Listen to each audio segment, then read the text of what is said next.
Outside this chamber, Mr. Speaker, Ottawans were held hostage in their own homes. We debated those facts in this House. I remember my honourable colleague and I having an exchange during the debate of the invocation of the Emergencies Act, and it was only after police told us that they needed this special power to ensure that they could restore public safety. We're going to cooperate with the inquiry so that there's transparency so that we can make sure that this never happens again.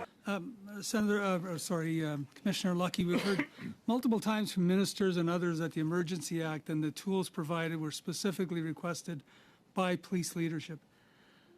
As a law enforcement agency with primacy for national security, did you ask the government or representatives for the invocation of the Emergencies Act? No, there was never a question of requesting the Emergency Act. There was a question. Sorry, I don't mean to interrupt, but I'm sorry. So you never asked for it. Do you know of any other police leadership that asked specifically the government for the invocation?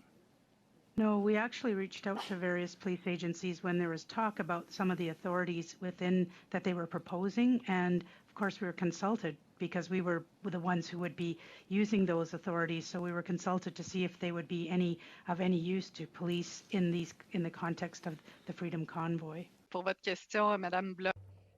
Thank you very much for my question. No, the city of Gatineau did not declare an emergency or request the act, but it did provide considerable support to the RCMP in its interventions in Ottawa. And the Quebec side, there are also discussions with the provincial government concerning security, and we managed what was happening on our territory.